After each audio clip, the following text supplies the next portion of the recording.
Assalamualaikum warahmatullahi wabarakatuh. Om Swastiastu, Namo Buddhaya, salam sejahtera, salam kebajikan, salam Pancasila. Perkenalkan, nama saya Kiorana Sausan dari kelas Matematika 2021E dengan NIM 21030214030. Pada video ini, saya akan menjelaskan mengenai Pancasila dalam sejarah perjuangan bangsa. Pancasila dalam sejarah perjuangan bangsa dibagi menjadi 3 masa. Yang pertama, masa awal kehidupan. Yang kedua, masa kerajaan tradisional awal. Dan yang ketiga, masa kerajaan nasional. Pertama, masa awal kehidupan. Pada masa awal kehidupan dibagi menjadi 2 zaman, yaitu zaman batu dan zaman logam.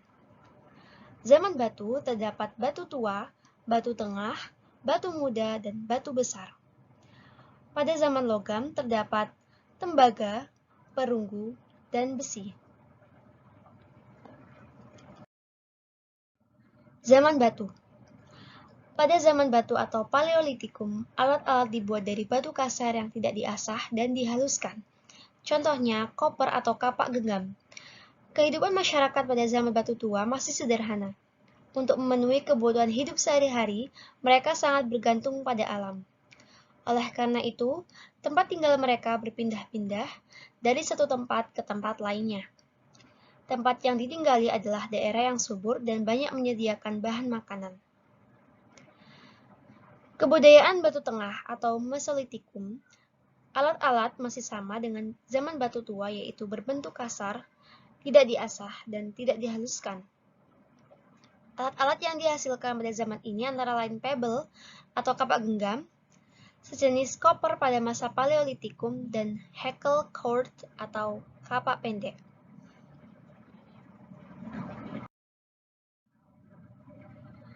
Pada zaman batu muda atau Neolitikum, alat-alat dibuat dari batu yang sudah diasah atau dihaluskan. Selain itu, pembuatan alat-alat ini sudah mulai memperhatikan nilai seninya. Alat-alat dari batu pada zaman batu muda ini adalah kapak persegi dan kapak lonjong. Masyarakat pada zaman batu muda ini sudah hidup menetap dengan membuat dan menempati rumah-rumah. Rumah-rumah itu dibuat dari kayu, bambu, dan daun-daunan. Mereka sudah hidup berkelompok membentuk suatu masyarakat. Untuk memenuhi kebutuhan sehari-hari, mereka bercocok tanam dengan menggunakan kapak lonjong dan kapak persegi. Pada zaman batu besar atau megalitikum, banyak bangunan yang dibuat dari batu-batu besar. Bangunan-bangunan pada zaman batu besar ini antara lain seperti menhir, dolmen, punden berundak, peti kubur atau sarkofagus, kubur batu, dan arca-arca.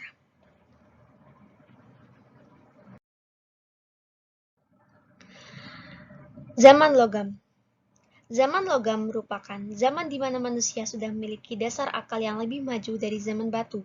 Karena di sini, manusia sudah mulai mengenal dan mengolah suatu bahan mentah menjadi barang jadi lebih baik dari sebelumnya, juga bahan yang digunakan pun lebih baik dari barang di zaman sebelumnya.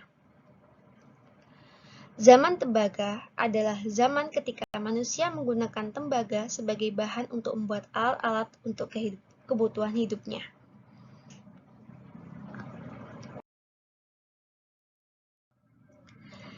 Zaman perunggu adalah zaman manusia membuat alat-alat dengan menggunakan perunggu.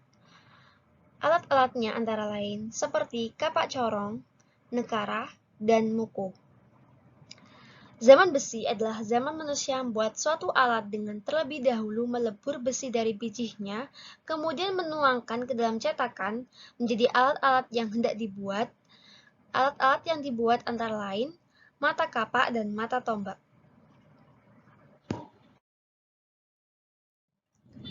Berdasarkan temuan artefak dan fosil, manusia yang beragam dimulai dari yang pertama Pithecanthropus erectus, kedua Pithecanthropus robustus, ketiga Homo soloensis, 4 Homo wajakensis, 5 Homo mojokertensis, dan 6 Homo sapiens.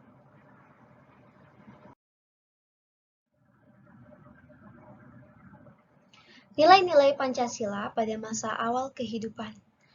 Yang pertama, nilai religi. Kehidupan religi manusia awal ini mulai nampak pada masa peradaban zaman batu muda atau Neolitikum.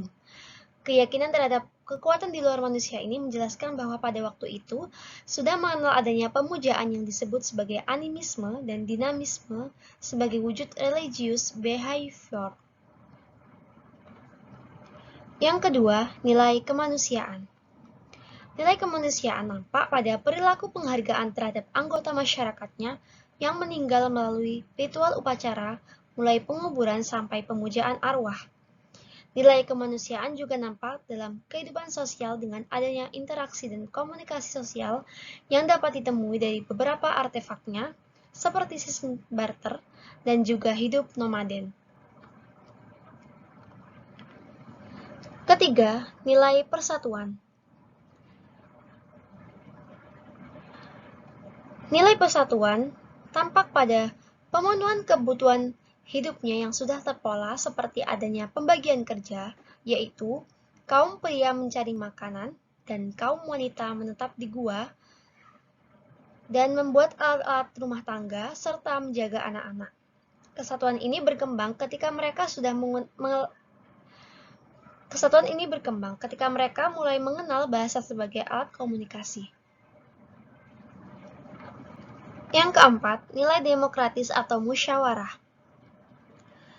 Terbentuknya desa komunal dan kehidupan bercocok tanam atau food production, sistem barter didasarkan pada kesepakatan dan musyawarah sesuai pemenuhan kebutuhan hidup utama atau subsisten. Seorang pemimpin dibutuhkan dalam tatanan masyarakat melalui musyawarah. Dan yang kelima, nilai keadilan. Kehidupan desa komunal membawa konsekuensi pada pola kehidupan untuk saling melengkapi yang disebut sebagai pola gotong royong. Pola baru ini secara tidak langsung membawa perubahan dalam kehidupan bermasyarakat pada saat itu dan berhasil membebaskan ego diri untuk saling melengkapi dan memenuhi kebutuhan hidup suatu masyarakat.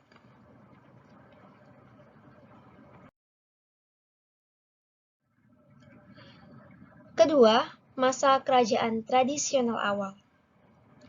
Masa kejayaan kerajaan Nusantara mulai dari kerajaan besar seperti Sriwijaya dan Majapahit menjadi bukti bahwa perjalanan bangsa Indonesia atau Nusantara memiliki kedudukan penting. Zaman Majapahit abad ke-14, makna Pancasila pada masa itu lebih dikenal dengan Pancasila Krama yang memiliki 5 elemen dasar pembangunan karakter bangsa, yaitu pertama, tidak boleh melakukan kekerasan, kedua, tidak boleh mencuri, ketiga, tidak boleh berjiwa dengki, keempat, tidak boleh berbohong, kelima, tidak mabuk minuman keras.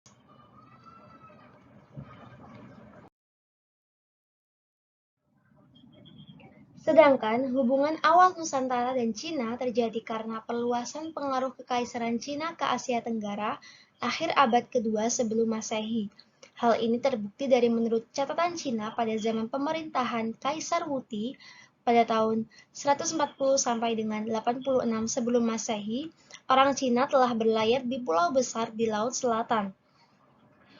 Pengaruh Islam dimulai sejak Samudra Pasai dan Malaka menjadi pusat kerajaan Islam pada abad ke-7.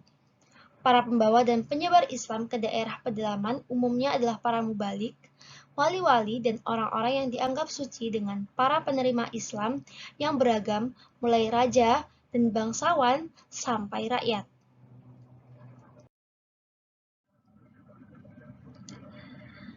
Nilai-nilai Pancasila pada masa kerajaan tradisional awal. Pertama, nilai religi. Agama Buddha diperkirakan masuk ke Nusantara sejak abad kedua Masehi, dibuktikan dengan penemuan patung Buddha dari perunggu di Jember dan Sulawesi Selatan.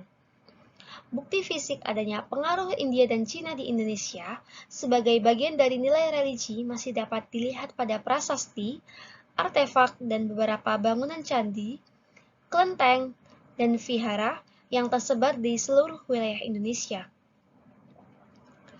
Kedatangan Islam menjelang abad ke-7 sampai ke-8 ke berbagai daerah Indonesia sedikit mengalami perubahan situasi politik dan sosial budaya masyarakatnya. Pendekatan budaya menjadi salah satu kata kunci keberhasilan para wali untuk mensyiarkan ajaran Islam. Pengaruh Islam dimulai sejak Samudra Pasai dan Malaka menjadi pusat kerajaan Islam abad ke-7. Kedua, nilai kemanusiaan. Sistem kasta yang ada di Indonesia tidak sama dengan sistem kasta di India. Namun begitu, hubungan perdagangan antar masyarakat baik bahkan sampai terjadi perkawinan antar keduanya. Sedangkan perpaduan budaya dan interaksi sosial masyarakat masa Islam memiliki kesetaraan derajat sebagai umat Tuhan, mendorong pemahaman ajaran Islam lebih mudah beralkulturasi. Yang ketiga, nilai persatuan. Unsur persatuan mulai nampak ketika perpaduan budaya ini berkembang di bidang politik. Yang pertama, Kerajaan Kutai. Kerajaan awal Hindu menjadi salah satu bukti fisik pada prasasti 7 buah yupa. Kedua, dinasti Shailendra mengalami penyatuan dengan dinasti Sanjaya berkat adanya perkawinan politik antara Pramodawardhani sebagai putri Raja Samaratungga dengan Rakai Pikatan. Ketiga, upaya persatuan secara lebih luas juga diterapkan pada masa Kerajaan Singosari, Raja Kartanegara dengan konsep Cakrawala Mandala. Yang keempat, nilai demokratis atau musyawarah. Sesuai dengan sistem kerajaan di India, keadaan pemimpin dalam masyarakat berubah menjadi mutlak dan turun-menurun berdasarkan hak waris atau dinasti yang sesuai dengan peraturan hukum kasta. Selain itu, terdapat pembagian kerja dalam beberapa menteri kerajaan dan dewan raja, serta upaya keadilan dilakukan dengan jalan musyawarah. Dan yang kelima, nilai keadilan. Contoh keadilan yang dibuat raja semasa hidupnya untuk rakyat adalah: pertama, Yupa, peninggalan Raja Mulawarman berisi tentang kebaikan budi raja bersedekah tanah, hasil bumi dan sapi pada para Brahmana yang datang ke Kutai. Kedua, Raja Punawarman dari Jawa Barat melalui prasasti Tugu berisi berita tentang pembuatan saluran air atau kanalisasi untuk mengatasi banjir. Dan yang ketiga, Raja Airlangga dari Kediri sebagai kerajaan maritim agraris sangat memperhatikan bidang pertanian.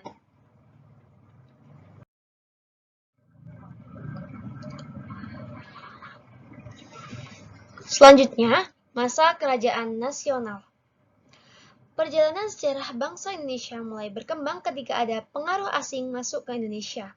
Masuknya pengaruh asing tidak lepas dari posisi strategis Indonesia yang berada di jalur perdagangan zaman kuno, yaitu India dan Cina. Jalinan hubungan dagang dengan India lambat laun melahirkan penetrasi budaya. Para ahli sejarah percaya bahwa hubungan dagang Nusantara dengan India lebih dahulu berkembang dibandingkan hubungan dagang dengan Cina. Hal ini terbukti dari sumber-sumber seperti kitab Ramayana telah menyebut nama-nama seperti Yawadipa dan Swarnadipa yang mengacu pada Pulau Jawa dan Pulau Sumatera.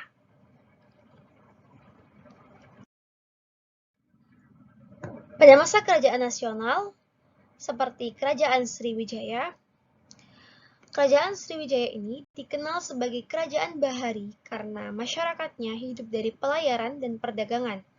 Prasasti yang menunjukkan mengenai Kerajaan Sriwijaya antara lain Prasasti Talang Tuo, Prasasti Telaga Batu, Prasasti Kota Kapur, Prasasti Kerang Brahi, dan Prasasti Palas Pasema.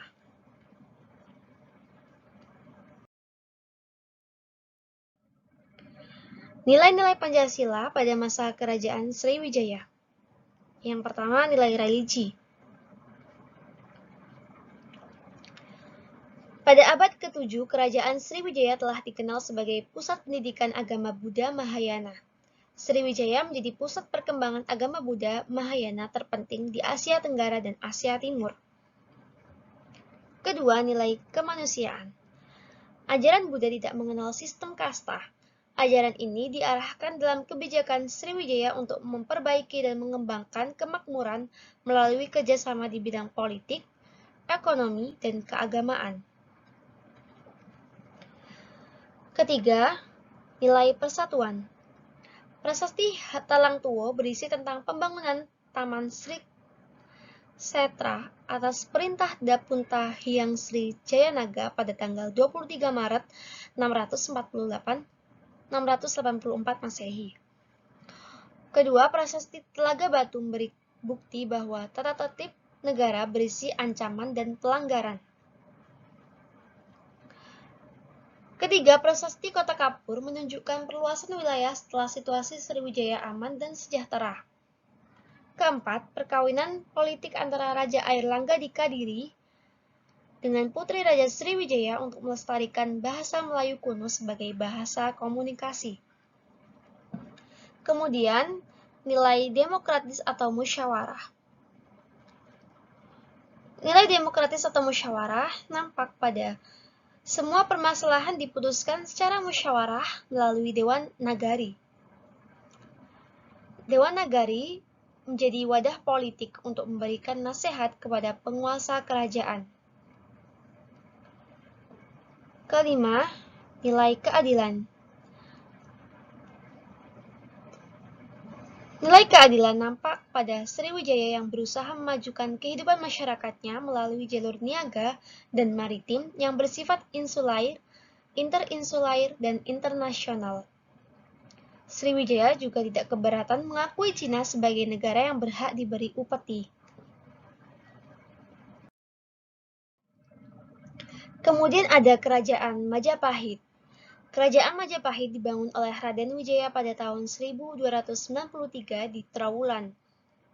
Anaknya, yaitu Jayanegara, menggantikan kedudukannya sebagai raja tahun 1309 sampai 1328. Selama masa itu juga mengalami rangkaian pemberontakan. Namun, ketika Jayanegara digantikan oleh adik perempuannya, yaitu Bre Kahuripan, Majapahit mulai memasuki masa kejayaannya.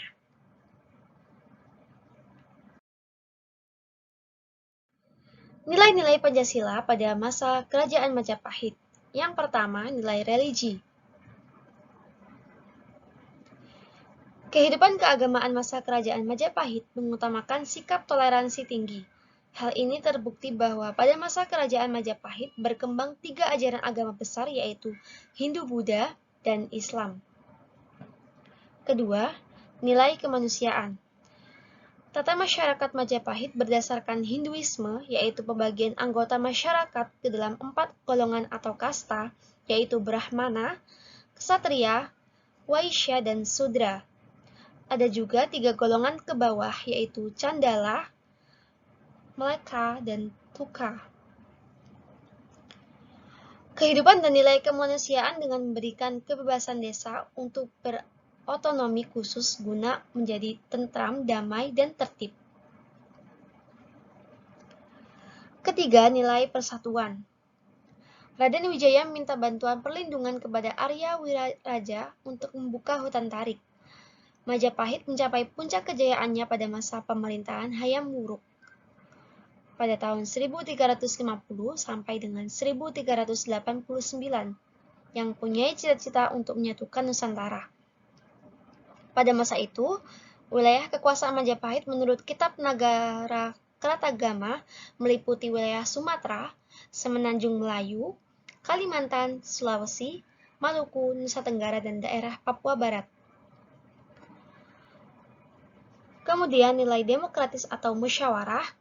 Struktur pemerintahan Majapahit dikelompokkan ke dalam 4 badan, yaitu pertama, Raja dan Kerabat Raja, kedua, Dewan Penasehat Raja, ketiga, Dewan Menteri, keempat, para gubernur provinsi. Tugas dan fungsi struktur pemerintahan selalu melakukan upaya musyawarah dalam memecahkan permasalahan dalam segala aspek kehidupan. Salah satu keistimewaan Majapahit adalah memberikan hak otonomi daerah pada setiap desa untuk mengatur kehidupan banjar atau desa masing-masing. Dan terakhir, nilai keadilan. Upaya keadilan dan kesejahteraan sosial mulai dibangun melalui pengembangan ekonomi berbasis pertanian dan perdagangan. Dalam bidang pertanian, Raja memerintahkan untuk membuat bendungan, saluran irigasi, dan pembukaan tanah baru untuk perladangan. Upaya mensejahterakan ekonomi masyarakat berbasis keunggulan daerah sudah dipikirkan dengan menjalin hubungan dagang di berbagai kalangan.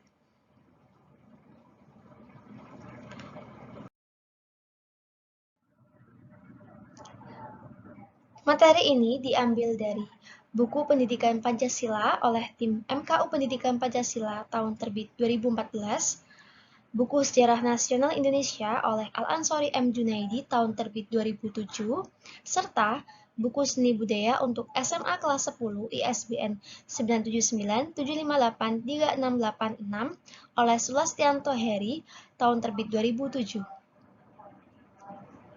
Demikian yang bisa saya sampaikan. Kurang lebihnya mohon maaf. Terima kasih dan semoga bermanfaat. Wassalamualaikum warahmatullahi wabarakatuh.